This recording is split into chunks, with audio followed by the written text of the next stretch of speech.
ಬ್ರಾಹ್ಮಿ ಅಥವಾ ಒಂದೆಲಗದ ಕುರಿತು ಆಯುರ್ವೇದ ತಜ್ಞರು ನೀಡುವ ಮಾಹಿತಿ ಈ ರೀತಿ ಇದೆ. ಶತಮಾನಗಳಿಂದಲೂ ನೆನಪಿನ ವೃದ್ಧಿಗಾಗಿ ಬ್ರಾಹ್ಮಿಯನ್ನು ಬಳಸುತ್ತಾ ಬರಲಾಗಿದೆ. ಇದು ನರವ್ಯೂಹದ ಅಂಗಾಂಶವನ್ನು ಬಲವರ್ಧನೆ ಮಾಡಬಲ್ಲದು.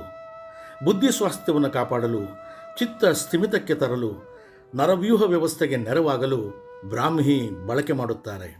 ಬುದ್ಧಿಜಾಡ್ಯವನ್ನು ತೊಲಗಿಸುವುದರೊಂದಿಗೆ ಚಿತ್ತವೈಕಲ್ಯ ನಿವಾರಿಸುತ್ತದೆ.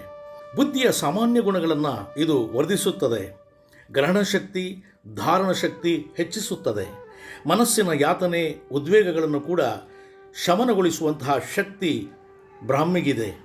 ಪ್ರತಿದಿನ ಬೆಳಿಗ್ಗೆ ಖಾಲಿ ಹೊಟ್ಟೆಯಲ್ಲಿ 2 ಹಸಿ ಎಲೆಗಳನ್ನು ಹಾಗೆ ತಿನ್ನಬಹುದು ಎಂದು ಸೂಚಿಸುತ್ತಾರೆ. ಎಲೆಗಳನ್ನು ಅರೆದು ಜ್ಯೂಸ್ನಂತೆ ಬಳಸಬಹುದು, ಇಲ್ಲವೇ ರಸ ತೆಗೆದು ಸೇವನೆ ಮಾಡಬಹುದು. ಎಲೆಗಳನ್ನು ಬೇಯಿಸಿ ಕಷಾಯ ಮಾಡಿ ಕುಡಿಯಬಹುದು.